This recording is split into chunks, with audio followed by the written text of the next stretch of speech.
अस्सलामुअलैकुम वरहमतुल्लाहि ताला वबरकातुहू। अज़ीज़ साथियों, क्या आप लोग जानते हैं वो कौन सी लड़ाई है कि अगर आपस में रज़ामंदी कर ली जाए तो अल्लाह तबारक व ताला उनके पिछले सारे गुनाहों को माफ़ फरमा देता है। साथियों, वो है मियाँ बीवी की लड़ाई। अगर मियाँ बीवी में अनबन हो जाए, लड़ाई हो जाए और वो दोनों एक दूसरे को मुआफ़ कर दें, दिल से साफ़ हो जाएं, तो अल्लाह तबारक व ताला उन दोनों के पिछले गुनाहों को मुआफ़ फरमा देता है। यानी मियाँ और बीवी का जो रिश्ता है ये इतना अजीम और इतना प्यारा रिश्ता है जो अल्लाह तबारक व ताला को बहुत ज़्यादा महबूब है। अज़ीज़ साथियों, इसी तरह अल्लाह तबारक व ताला यही तो फरमाता है कि जब इब्ने आदम निकाह करते हैं तो अल्लाह तबारक व ताला फरमाता है कि मेरे बंदे ने अपने ईमान को महफूज कर लिया है। यानी निकाह से ईमान महफूज हो जाता है। अज़ीज़ साथियों, जब मियाँ बीवी के दरमियान जब झगड़ा होता है और जब उसके बाद वो सुलह करते हैं, आपस में एक दूसरे को मुआफ़ कर देते हैं, तो अल्लाह तबारक व ताला उन्हें मुआफ़ फरमा देता है। अज़ीज़ साथियों, घरों में झगड़े होते हैं, लड़ाइयाँ होती हैं, लेकिन इसका मतलब ये नहीं कि साहब तलाक़ हो जाए। इसका मतलब ये नहीं कि एक दूसरे को गाली बकी जाए। इसका मतलब ये नहीं कि एक दूसरे की समाज में बुराई की जाए, अपने दोस्तों में, अपनी सहेलियों में बुराई की जाए। नहीं, बल्कि शौहर और बीवी का एक ऐसा प्यारा सा रिश्ता है कि अगर इनमें कुछ हो भी जाए तो आपस में बैठकर उसको सुलह कर लें, एक दूसरे को राज़ी कर लें। दोस्तों, जो पहले मनाएगा अल्लाह तबारक व ताला उसे इतना ही बड़ा सवाब अता फ़रमाएगा। अगर कोई मर्द अपनी बीवी को मुआफ़ करता है तो अल्लाह तबारक व ताला उसको मुआफ़ करता है। मैंने यहाँ तक पढ़ा है कि अल्लाह तबारक व ताला ने एक बुज़ुर्ग को विलायत का दर्जा इसीलिए अता फ़रमाया कि उन्होंने अपनी बीवी की तेज़ ज़बानी और अपनी बीवी के कड़वे अल्फाज बर्दाश्त किए, तो अल्लाह ताला ने उन्हें विलायत का दर्जा अता फ़रमाया। आज हमारे दरमियान बहुत सी ऐसी औरतें हैं, ऐसी नेक ख़वातीन हैं कि उनके आदमी शराब पीते हैं, जुआ खेलते हैं, ताश खेलते हैं, उनको मारते हैं, उनको पीटते हैं, उसके बावजूद भी वह औरतें अपने शौहर को छोड़कर नहीं जाती हैं। वो इसलिए कि हमारी औलाद है, हमारे बच्चे हैं, इनका क्या होगा। उसी जुआरी शराबी के घर में अपनी ज़िंदगी गुजार दिया करती हैं। यकीनन ऐसी बेटियां, यकीनन ऐसी औरतें बड़ी नेक औरतें होती हैं जो इतनी तंगदस्ती और परेशानी में भी अपने शौहर के घर में ज़िंदगी गुजार दिया करती हैं। अज़ीज़ साथियों, शौहर को भी ये चाहिए कि वो अपना घर छोड़ के, अपने माँ बाप को छोड़ के, रिश्तेदारों को छोड़ के तुम्हारे घर में आई है, उसकी ज़िम्मेदारियाँ, उसका ख़याल रखना, उसके ख़र्चा उठाना, ये शौहर की ज़िम्मेदारी है।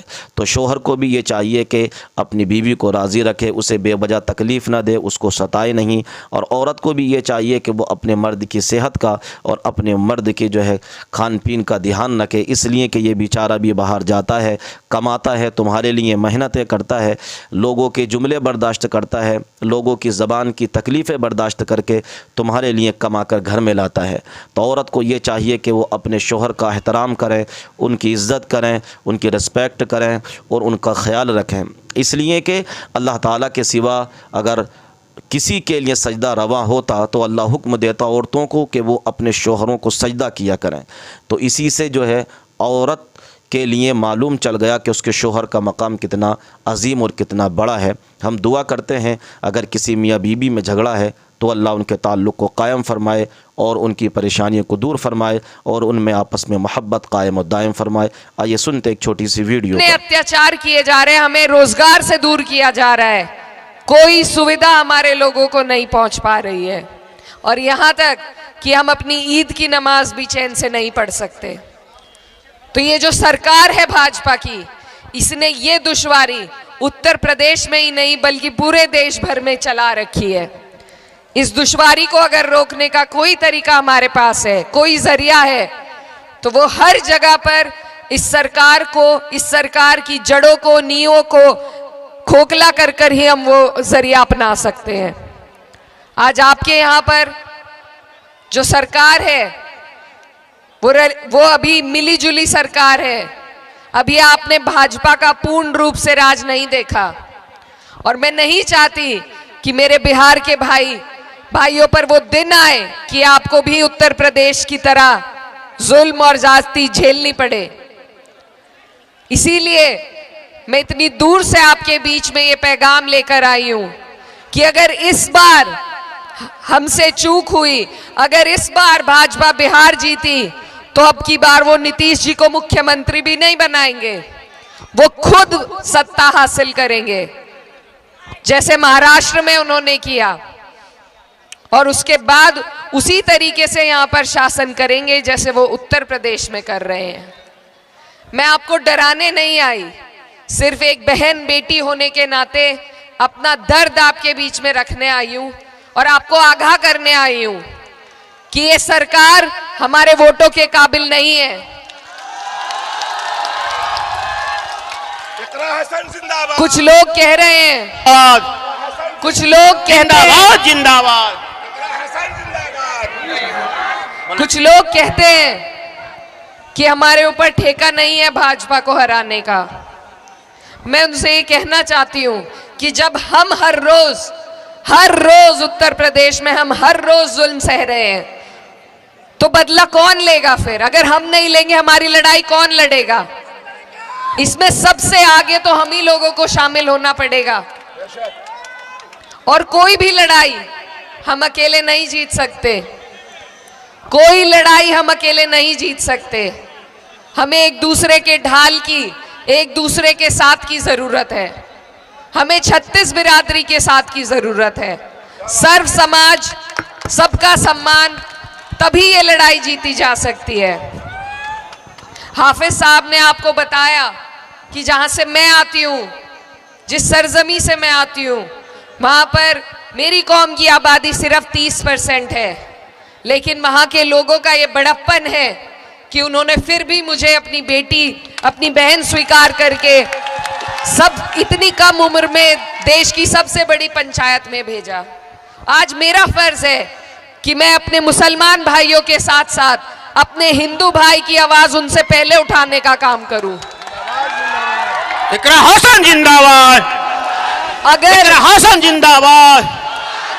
अगर मैं सिर्फ अपनी बात करूं तो वो कोई बात नहीं, अगर आप सिर्फ अपनी बात करें वो कोई बात नहीं। बात तब बनती है जब हम एक दूसरे की बात करें। तो ये जो खूबसूरती हमारे देश की है, ये जो गंगा जमुनी तहजीब है, इसी की हिफाजत हमें करनी है। आज हर जगह जहां भी भाजपा आती है, ये बहुत शातिर पार्टी है, ये जगह जगह पर कभी दूसरी पार्टी के इस्तेमाल करके, कभी कोई और हथकंडा इस्तेमाल करके, कभी सत्ता में काबिज सारी मशीनरी का इस्तेमाल करके ये चुनावों को जीतने का काम करती है। तो इसीलिए आप सबको, हमको बहुत हिम्मत और बहुत हिकमत से काम लेना है। हमें सोच समझ के वोट देना है कि हमारा वोट जिसको ताकत दे रहा है, कल को वो आदमी उस ताकत का इस्तेमाल हमारे खिलाफ ना करे। जेडीयू ने जो आपके साथ किया, मैं आपको याद दिलाना चाहती हूं, आपने उन्हें चुनाव जिताए। ये जो सरकार में आज बैठे हैं, गद्दा नशी हुए, ये आपकी वजह से बैठे हैं। उन्हें आपने जिताया था, लेकिन उन्होंने क्या किया? जब वक्फ का बिल आया, मैं उस बात की गवाह हूं, उन्होंने सबसे पहले आपके खिलाफ उस बिल का समर्थन किया। हमारे पीठ में छुरा भोंकने का काम उन्होंने किया। आज अगर हम उसका बदला नहीं लेंगे तो हमारी लड़ाई कौन लड़ेगा? और हम ये लड़ाई लाठी डंडों से नहीं लड़ सकते। अगर कोई जरिया हमारे पास है तो वो सिर्फ अपने वोट का जरिया है। जब वक्फ के लिए विरोध प्रदर्शन हो रहा था, हम जगह